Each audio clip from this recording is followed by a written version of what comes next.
I knew it would all be okay, but I think every female should understand that all of those moments of despair and self-doubt, you will come out of it stronger and better. He was like, girl, you already got a seat at the table. Doesn't mean your voice needs to be a little louder. The first 6 months of a baby's life, you're so sleep deprived that like, you just have to know that that's just gonna happen. And then after that, you're like, oh my gosh, like, look at us. Like, we actually do love each other. To be 60 miles offshore in the clear blue is like the most peaceful place I could ever be. I grew up loved in a home that probably from the outside looked really beautiful and picturesque, but there is every single person you see walking out there has a different story on the inside.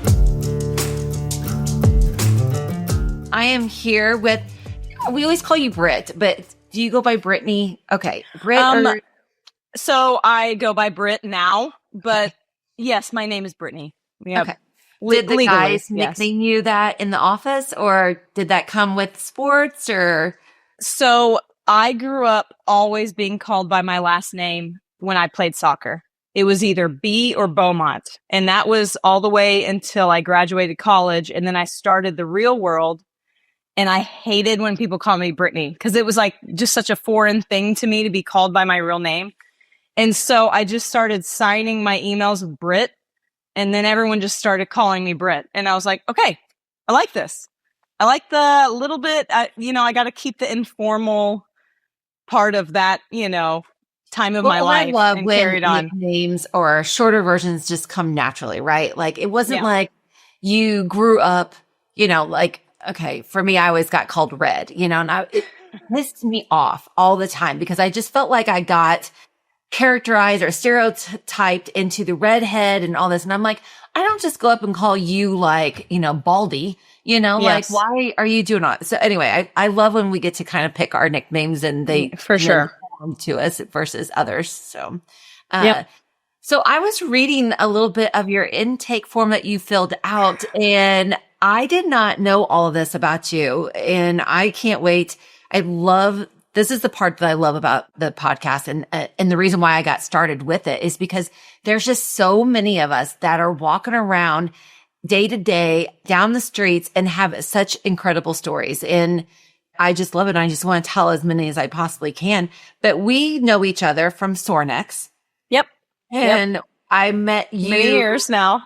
No, I met you at Summer Strong. It's called Summer Strong. Yeah. Summer Strong. Okay. Summer Strong. Yep.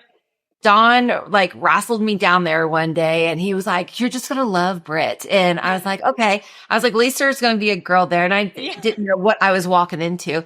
And then, a couple of years ago, he drugged me to Winter Strong, which gotta say, I like Summer Strong better than Winter Strong.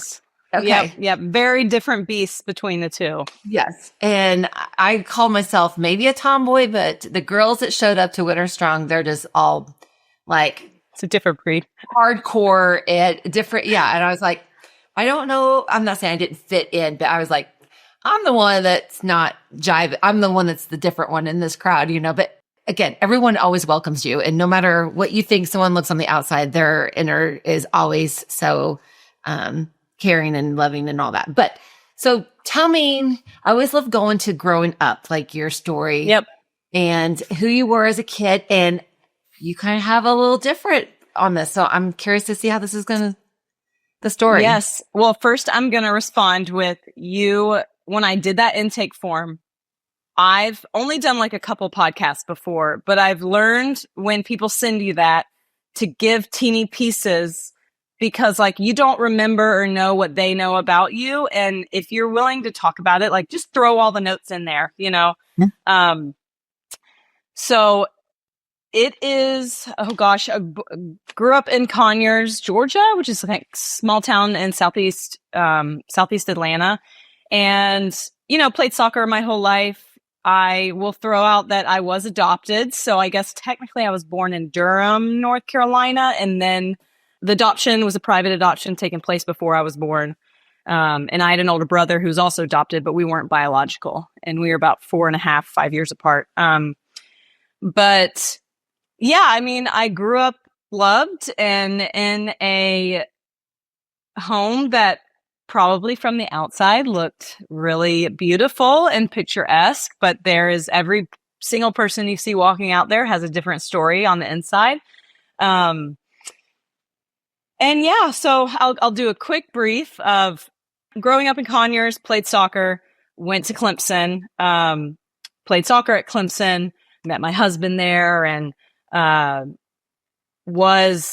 fell in love with the weight room. There's little bits of stories of each part of this that obviously can be expanded on, but yeah, from there on, that's when my career started and bloomed from there. But I say how I grew up. There was a part of me, someone asked me this question a few months ago, was like, when did you feel like there was a turning? I think it's because we talk about kids all the time now. And it's like kids that are starting sports, and they're like, when did you feel like, you had a turning point and definitely being an athlete? And so I hated to sweat when I was 5 and 6, hated to sweat. My parents put me in indoor soccer, and I sat in the middle of the field and was like, I don't want to do this. But I know that when I was in 2nd or 3rd grade, I became very competitive during recess. And if I had a crush on a boy, I would try to beat him in the sport or race him, or there is something in me from very beginning that was different. That was definitely didn't just stay mellow with how I thought about games and of any sort, So that's my earliest time thinking that man, I wanted to play kickball and I wanted to beat everybody. I wanted to race all the, you have those kids field days. Oh my gosh. I just loved it. And it was even in 2nd grade, I thought of it as Game of Thrones and very, or Hunger Games, oh, we're fight to the death. And so there was something in me that was always had a competitive spirit, and a lot of drive, but I obviously didn't know what to do with that yet. And then I think when I turned 8 or 9 is when I asked my mom to can I try soccer again? And then that just took off. And so I think by the time I was 10, the coaches told my parents, she should really be on a travel team. And then 11, 12, that really changed. I really fell in love with it, loved a team of girls. And that's kind of how I would say my story began athletically. And then recognizing that I would be doing something with all this competitive spirit that I have. Do you think that the sports have changed from when you did it to now with the girls? Or do you think that there's still that elite group that is the same as what I'm just asking? Yes, I think you're born with it. I think there's just something in you. And it could just be genetics, Yeah. And you can't make someone have a lot of drive. And sometimes there's plenty of people out there, including myself, that there's the flip side of how you enjoy sometimes life more when you have that easy spirit and, you don't think you're chasing something really big all the time, but that's just not who I am. And that can't be changed, I don't think, for me. So, I think that's just, and if you say if you look at how girls and maybe just young boys and girls athletes now, I think no matter what, the biggest change is how parents are with kids early on, so I do think the driving the sport out of them is very true. But yeah, I think that mentality is just part of who you are. How did you pick soccer? Was that the only sport that you ever played, or did you do all of them? Or how did that? So I was definitely that definition multi-sport athlete. I just happened to take soccer very seriously by the time I was in the end of my middle school, entering high school. I grew up swimming since I was 6 years old, and Atlanta suburban areas, huge suburban neighborhood swim leagues during the summer, which is really fun. And so that, along with my mom, was actually an elite tennis player. She played at Georgia and was, Alta is I think Alta is still what it's called in Georgia, but she taught me and my girlfriends when I was really little. And then I went to a more serious coach for a while. And I think there was a turning point, maybe 6th grade, where I told my mom, I was I want a gang of girls. Tennis is still very, I guess, it's just you, even if you have a doubles partner. But I really loved the team environment and everything that went with like, and I also think soccer, my competitiveness with like being a little aggressive, soccer is a great sport for that. So you get biked a little bit more than tennis, I think. Yes, for sure. For sure. So, yeah. And then you met your husband. Was he an athlete too?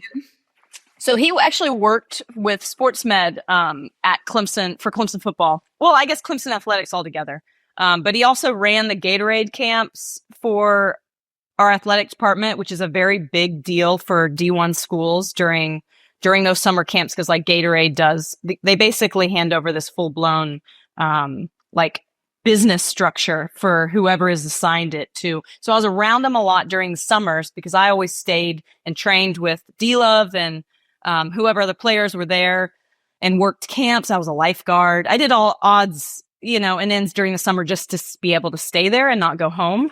And so that's kind of where I first met him and saw him a lot. But they treat the sports med and equipment and media guys and girls like they're kind of they're on the same schedule as all the athletes, since they have to work the same like games and practices. So we had a few classes together, and he just was so funny, like painfully funny. And over the summers, I used to like, he had the apartment complex he was at had the best pool. It was like a lazy river. So me and a couple of my teammates that were there all summer would always text him and be like, "Can I get a code to your pool?"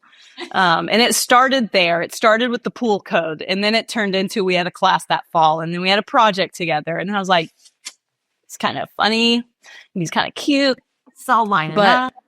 Yeah, it's actually really ironic. I had to beg him to go on a date with me, though, because the first 3 times I asked him to hang out, he thought, like, he always says that he put me on like a pedestal of where I was. And so he felt like I could never be asking him to actually like hang out with me, like Netflix and chill style.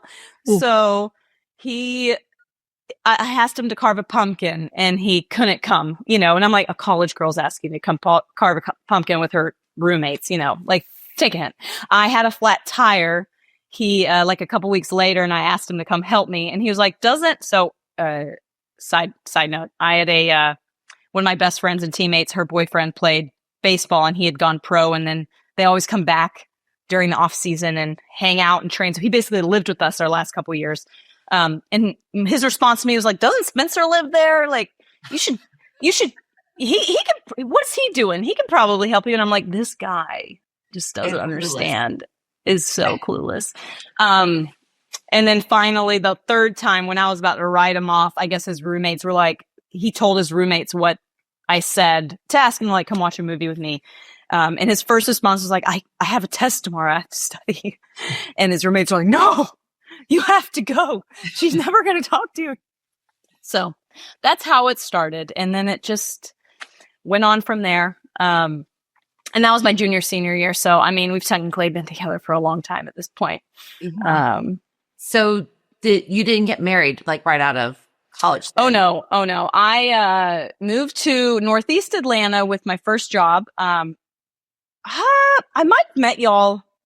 No, I think I was working at Sorinex when I officially met y'all. But I think I knew who Dawn was prior to. So I was at Play, a flooring company, who was just a flooring company back then. Oh, and that's when right. Sorinex. Yes. So Sorinex was still fighting its way through, convincing people to get racks with holes in them, and that was also when sports flooring really took a big jump and excelled in the type of materials and the results you get from a higher end athletic floor. So I had just started there right after college. And so I moved to Northeast Atlanta, traveled all the time. I think I was gone for like 4 years. I was probably gone 45 weeks out of the year, which I loved though. I mean, it was I've seen every place in our country. Were you still even some international? All this? We were still dating. I mean, it was not like there's a lot of ups and downs when you're that young and don't live in the same place and see each other. Oh God, such a learning experience.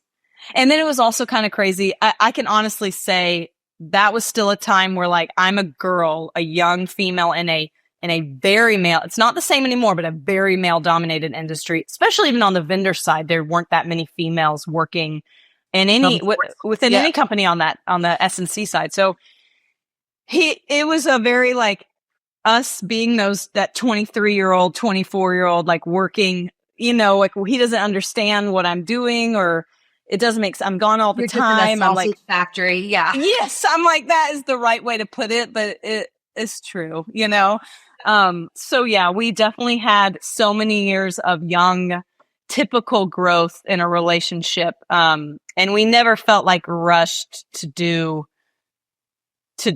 like force getting married or anything, but we did end up buying when he moved to Charleston and got a different job here. That is when it was like, hey, you should move with me. And now this is whatever happens and whatever timeline, like this is it for us, and so when we moved here, we actually did buy a house before getting engaged, but that was because we just kind of knew it was it, Yeah. This is our plan. And then, so I got a lot of questions, but go ahead. You just fire them away. No, go ahead and let's get to the kid. You have two gorgeous boy and girl. Yes. And I know that was kind of a big decision for you also, right? I mean, I know you always wanted to have kids, but wasn't there a planning? Yeah. I mean, it's one of those, like, I was always well understood that you, especially in this time, you realize how many people struggle to have kids. I mean, that is heartbreaking but it's the truth. And so I think though I spent all this time building, very early on, like I mentioned, there wasn't that many females in this industry, and it was a very testing each part of my career, and even though I've only been at 2 companies, Play and Sorinex, every year there were major changes and growth in me, maturity, responsibilities. I've worn many hats, as I explained to you. And so when there's never the right time, there's never a perfect time. But I definitely wanted to get to a point at Sorinex that I felt like it's not that I've reached the peak, but there's a responsibility level. I mean, I at least got into this career and I'm never leaving it, I guess. And I have a very secure spot. I mean, and I don't mean anyone can be irreplaceable at a company or something, but that was when I'm like, I'm here for the long run and I'm with trusted people. So now I'm like, it's now or never to start a family and have kids and then just figure it out, because that's what happens, Yes. Well, I think that brings up one of the questions I want to ask you, because you are in a very male dominated space, and there's probably, besides maybe some secretaries at Sorinex. Well, now we have some. Yeah, well, for a very long time I was. But we now have 2 females on the flooring side. Obviously, like accounting has always had a few females in there, but it is. I mean, for 5 years that I was there, I was the first female ever hired into like the main staff of Sorinex, and that was not I don't know, not in a bad way. It's just I can honestly say the immaturity that I had getting hired, I immediately thought like, well, I got to prove myself because I'm the only girl here. Well, that really wasn't the deal. Like that was just something made up in my head. But that's, everyone goes through their own mindset and you just have to work through it. Even if it's silly, Big part of it is like you did go into a male dominated job. So, I was curious to see how you handled that, because I would think the same thing. Like you're in a male dominated, you have to earn your space because and I know that, that company does not. I know what you're trying to say. Okay. Yeah. Yeah. I don't want anybody to speculate that was the company that you were in. And again, you just kind of said that's our mindset. It wasn't the environment that you were in, but kind of take me through. I mean, did you think about that before you took the job? You're like, I'm going to go in here with this thing to prove. And while you are trying to prove that, and if you did prove that, what was the reaction with everyone else? Be like, hey, like coming in strong, or, we value, or, tell me, kind of work through that. Yeah. So I think even before Sorinex, so I fell in love with my first summer strong, where It was way smaller. I mean, I think it was Summer Strong 7 was my first one, or 8, 7. Anyways, so my first Summer Strong, and I was working at Play. I was like, oh my gosh. I had a deep love for like the best way to put it is the iron game. You know, the old, like the knurled barbell, the just understanding that like this is life, you know, every day is a struggle. It's a whole culture. And it's Mindset. not just about, it's not just about the hoorah of it. And there's a lot of people in the industry that have different, okay, back then I felt like there's a lot of people that weren't as authentic as they said, you know, or what their brand portrayed. And so I think my identity really meshed with the Sorinex brotherhood at the time. But I also love a challenge. And I think I really liked the fact that I was a trusted female within this inner circle too.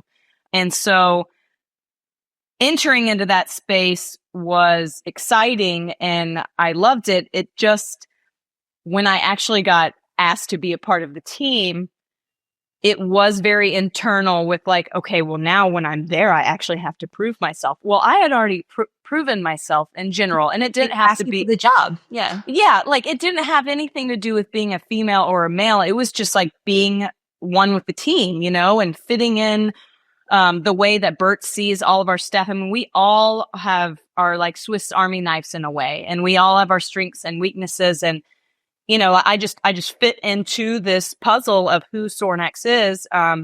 Had probably nothing to do with being a female, but on the flip side, that's just what I had. Because I think there weren't as many females on the vendor side, that was just something automatically that I had to work through. And I remember after my first year, there's a lot of little things that entering into Sorinex, I don't know if actually I do know. When Bert first approached me about 8 months before I ended up coming over, I don't think it was specifically for flooring yet. It was just probably just be an equipment rep and added to the team. Stuff happened to where like, well, it was time for us to kind of start our own thing. I actually think I took being the only girl when I started the flooring division at Sorinex and was working through like a load of things I never, I was very young and trusted with, but had to learn as I went. I mean, every day I was learning something new or having to deal with something. I mean, building a product line and, I mean, you've worked with Ecor before, wonderful people. It was a very large responsibility. And a lot of times in my mind, I said, well, these struggles, the way that I'm handling it or how I'm trying to communicate with everyone, you know, I need to make sure I speak louder and I need to say more, like over communicate at some moments. And at the end of the day, I think Nelson, our CEO at the time, sat me down. He was like, girl, you already got a seat at the table. Doesn't mean your voice needs to be a little louder. You just need to get your shit done. And then actually he didn't curse, but you know, you get your stuff done and it'll be fine. And it was, I think there was moments where I got very flustered in meetings when I was trying to, again, over communicate for no reason. And it's because I felt like I needed to shine in some way, but really it was just made up in my head.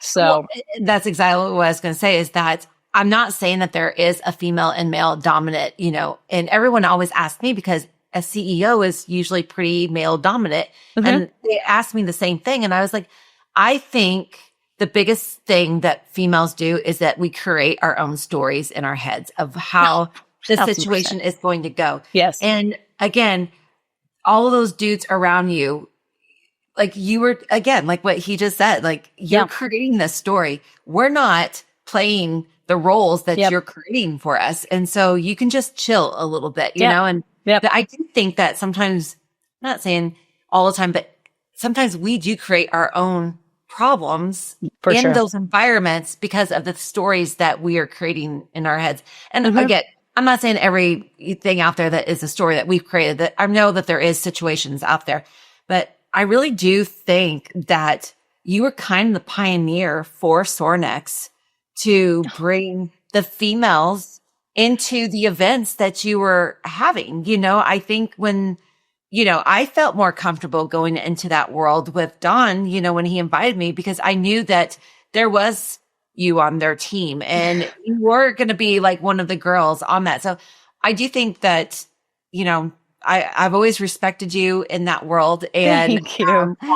you do hold your own with all those guys. So I think it was I appreciate it. I a appreciate smart it. move on Bert to bring you in so early in the game and kind of introduce the next gender into their world. Yep. And I mean, at the end of the day, they were very small. We're still kind of a small company, but even then we were even smaller. And so I think because of just the brand itself and the physically cultured and the be legendary. And I mean, it's Bert and Pops's entire like lifestyle at the time. It is very masculine. And so it wasn't wrong for people to think that. But it was just, I guess, finding the right team members to just add. And then I happened to be the first female I think it's at the super time. cool. But yeah, it is. For many years, I've known that, and I love this part, that I am a hype girl. I love to bring the energy because I feed off of it when I give it and they give it back. I mean, I feed off of that too, and it fills my cup. So I certainly know my role at the right time too, to play, which is where I am now at my career at Sorinex and what responsibilities I've had now. It's like, that's why it all seamlessly worked out, I think, is because at the end of the day, I was with the right people, the right company, and there's this mutual trust. And so we can change, we can shift. And it is crazy to think that now it's been like 10 years, or not 9 years now, but that I officially started at Sorinex. But I just think so much of your growth, like, again, you weren't a wife when you entered that role. No. So you became so many things in that role. And I'm sure everything like being the wife, being mom, and all of that has just, again, I've seen, not saying you were immature when I first met you, but I've seen your baby along the way, and it's been super cool. So then you go into, I know you hunt. Wasn't it you that killed the alligator? Yeah, I know. Okay, so the alligator was Jordan, but this guy, I named him Steve. He's mine. He was mine from way back when. Yes, it's funny. I loved hunting and fishing with Jordan. It is who he is deep down. Most people don't understand that he actually has like a real corporate job. They think he's like, oh, is your husband a guide? I'm like, no, he's not a guide. But it is a integral part of our life and lifestyle, and always will be in our children's upbringing. Prior to kids, I loved being a part of that with him as much as possible. I mean, my favorite, to be 60 miles offshore in the clear blue, is like the most peaceful place I could ever be. It's just, I wouldn't even care if we didn't, I want to catch something, but at the end of the day, that was my favorite, pre-kids, I guess, like, thing that me and him could do together that we really, really loved together. Being really cold in a duck blind is not my favorite, but the sunrises are really pretty, and I adore watching. Like, my love of hunting on that side is working a dog is the most fascinating and cool thing to experience, and seeing them do something so natural to them. And so Delta, our little hunting dog, she's so good and so cute, and our little princess in the house. But yeah, so that kind of stopped though after having little ones. And my thing was, when our kids are both over 2, so right now Addie is 1.5, and then Bo is about to turn 4 in March. I don't want to be 60 miles offshore. We don't have family who lives in Charleston. They're not too far, but they're not, they're a whole day's drive away.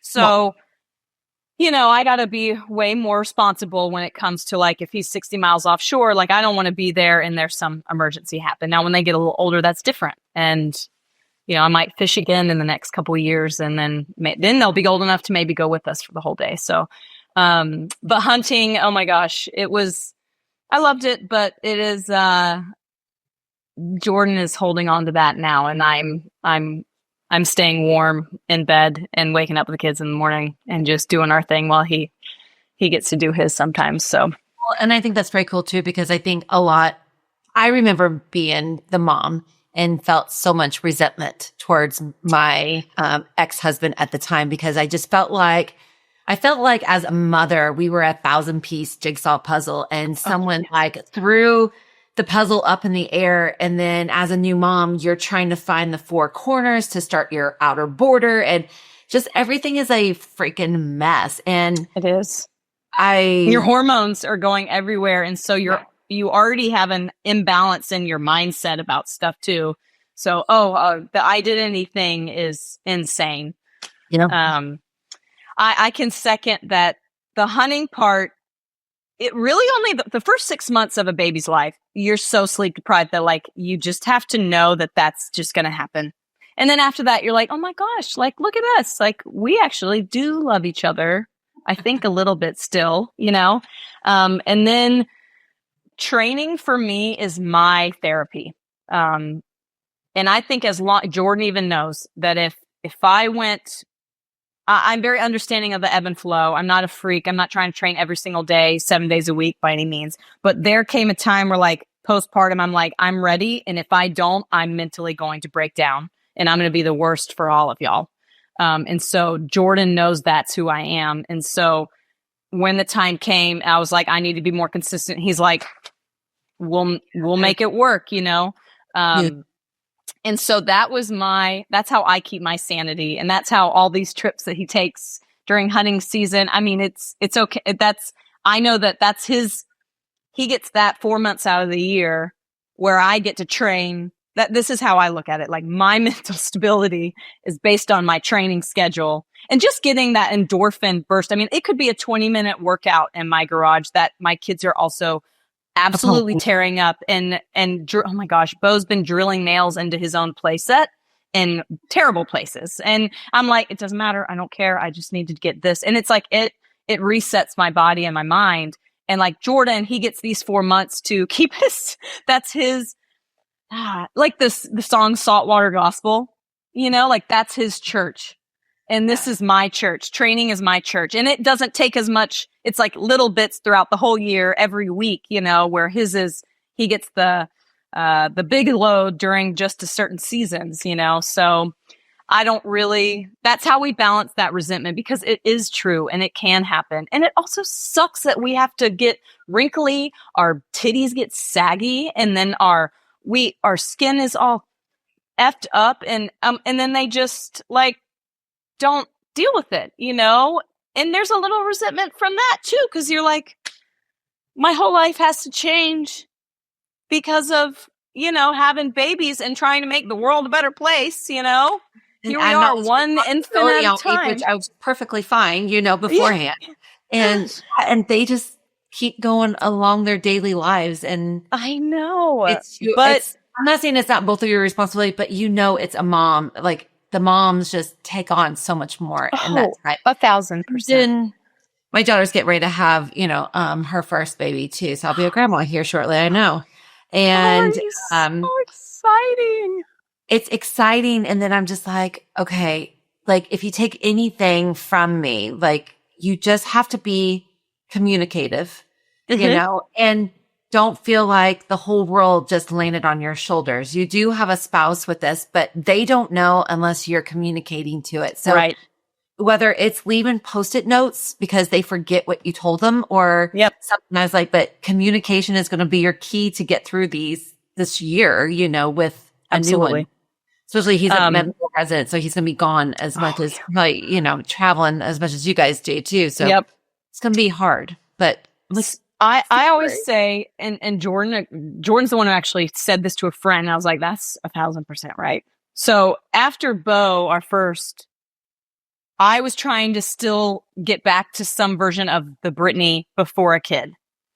And that included working. That included my mindset with like preparing to work and get back like focused. And it brought me there came a point around that 6-month mark where I was like, this feels good to now get back to my old self. And in that way, obviously you're still tired. You're never going to sleep really again in some regard. But then you try to starting these little routines and you feel good. The second one is different because you already have the understanding of how life-changing children are, and it's already happened. So then you're like, well, now I'm okay with that. Like, it'll never look the same, but we're already a little bit past that line. And so now I'm open to a different me now. And we're just gonna find the consistency. But we know the timelines. We know that the first 3 months are just terrible. And then you know that the next 3 months feel better. But then when you get to the 6 to 8 month, you're like, wow, Made it. look at us, And then you hit the 1 year and you're like, I think we should do it again. You forget, right? You forget. Yeah, it's like your mind just totally blanks. And you're like, this is good. Look at these little chunky feet. We can do this. Yeah. I think that's the one thing with females. I think that we can hold the grudges on them not taking the trash out, but somehow we just forget the entire 9 months of pregnancy, the birth, and the first 6 to 8 months of their life. And we just wipe that completely out of our heads and jump right back into it again. Yeah. And then you're like, oh God, I forgot all these things. But the flip side between the two, from having 1 to 2, there was a lot of career changes and how I approached like postpartum. And it's just crazy how my mind shifted so drastically. But did you go through postpartum?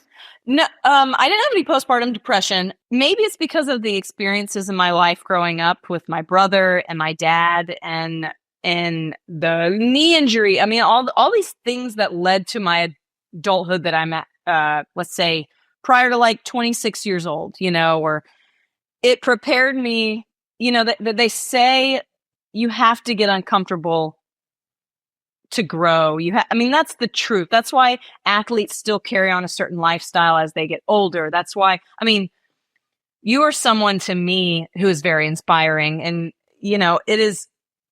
you are always doing something, starting a business and turning it into a very big franchise and a very successful company and growing. I'm like, that you aren't settled with that. You were like, you know what? I'm going to have a farm. I'm going to start a wedding venue. I'm going to start a podcast. There's something that like you get excited about the challenge and the uncomfortable. And that is how I've approached, like, I had bad days and ones where you look at yourself in the mirror and you're like, I hate to say this out loud, but it's true. Like, this is disgusting. Like, who is this woman standing here? But I knew at the end of that sentence, I'm like, it'll be better tomorrow or the next day, or maybe it'll be a week from now. Or I just you set little like, okay, today sucked, or this week, or I'm like, you go, oh my gosh, I had terrible mastitis, on and off. And it's because like I had very big surges of flow for breastfeeding, and I like it. And I'm someone, I was already flat chested before, but to have these big old boobies full of milk and then them leaking everywhere. I just didn't love this. There's nothing about this feeling that I liked and I was not comfortable with. And even though I like always said 6 months was when I was trying to at least breastfeed, and get through that, it was just so, I didn't like, it's not that I'm too controlling about my routine and my lifestyle, but like that was, I never loved that. And this uncontrollable body and all these hormones and things that are happening. It's crazy you just have to set little goals, or not goals, just little moments where like, it's hard today, but tomorrow might be better, And I think that's the mindset of all of us. And I think it's probably females, is that you just commit to so much, even like you just saying all that. I'm like, fuck, yeah, I am doing all that. You did all that. Super exhausted, along the way. But again, I think babies and that whole thing, businesses are the exact same. You forget what it is to open up another business until you're like, in it and you're almost opening and you're like, oh shit, this is painful. Man. It's exciting, but it is painful and, stressful and all that. But yeah, I just think like exactly what you say. If we could mindset that every day is just a little bit or find the happiness of every day. But I think we also say, you know what?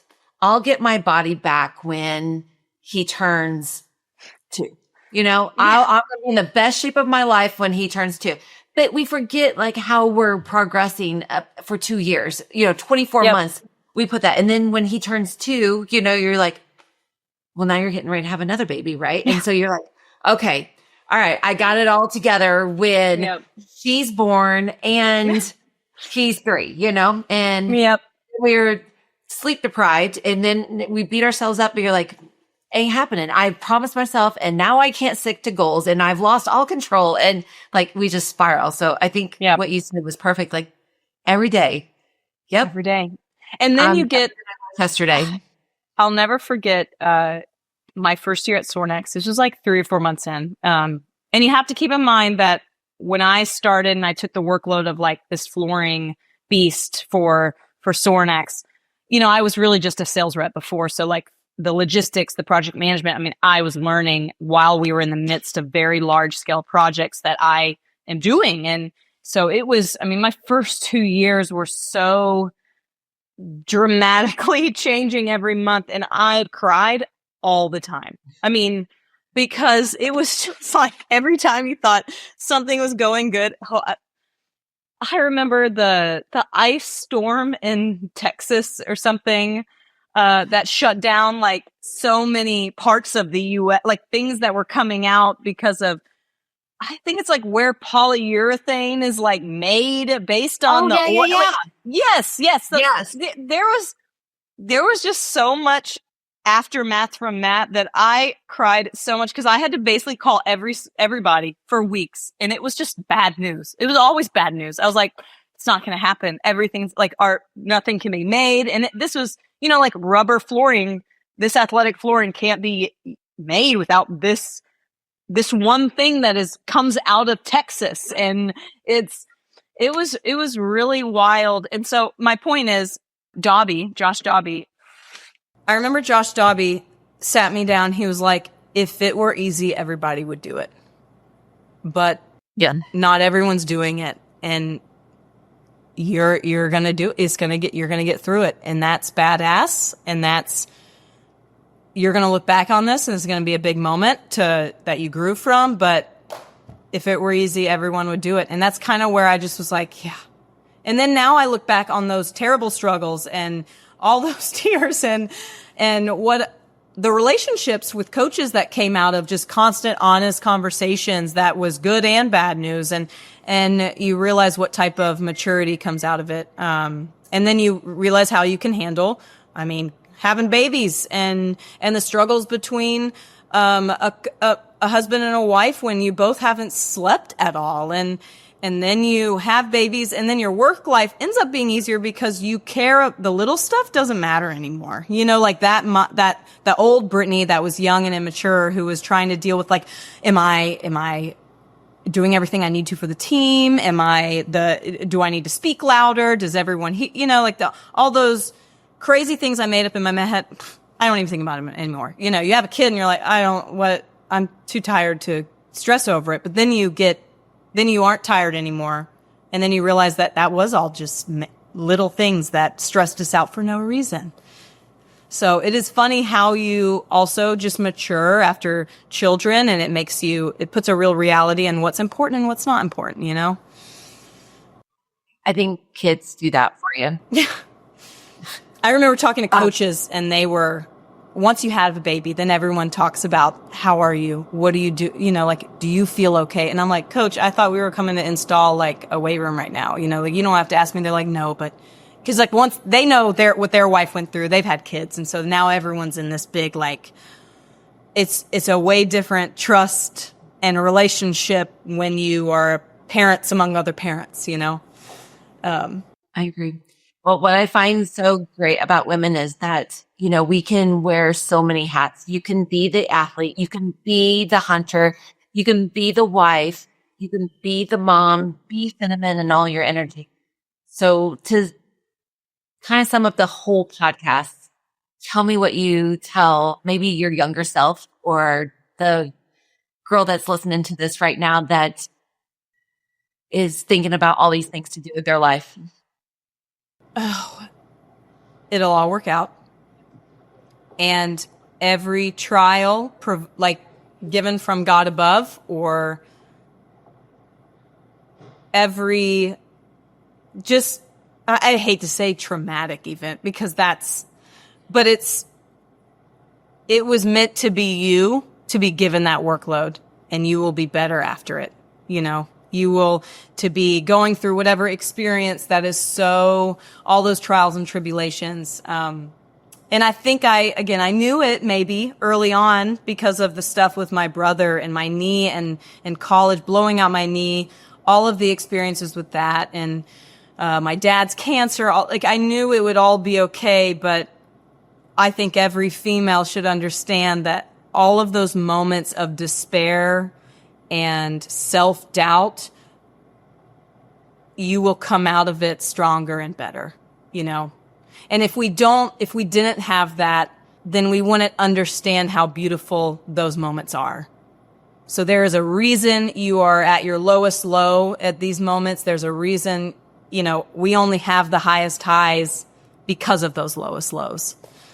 And the next day will be better, I think that's my husband is in a very stressful workforce, and it's the construction, it's that industry, and he just wonders, I am the mellow, easygoing, we're gonna be fine, part of the two of us, but it is just because of the experiences that we go through, you just know it's gonna be okay. And having your girl gang, my gosh, it's just goes back to why I loved the soccer team from the get-go, and that's, I think women going through early stages of motherhood,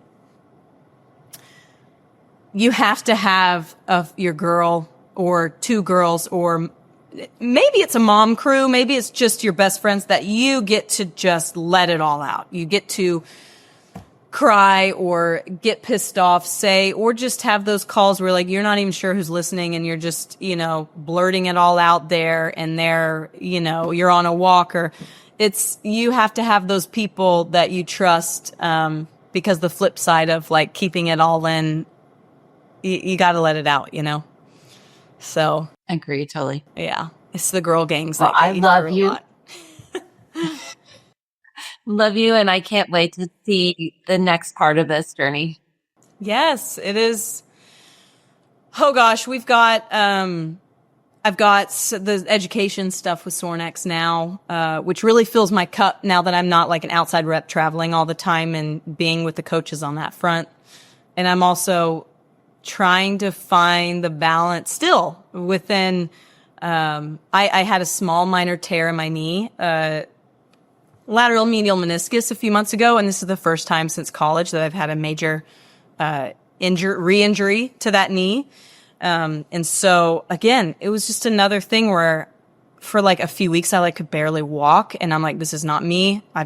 And Jordan could see it. And so I went to, I got everything, the MRI, all this stuff, all of the pieces handled as quickly as possible. But now I'm back to okay, well, I'm not going to be training as hard for a while than I was, but I'm finding a new normal. And those under 40-minute training sessions that are not very high volume are my new normal. And it's just, you got to go with the flow.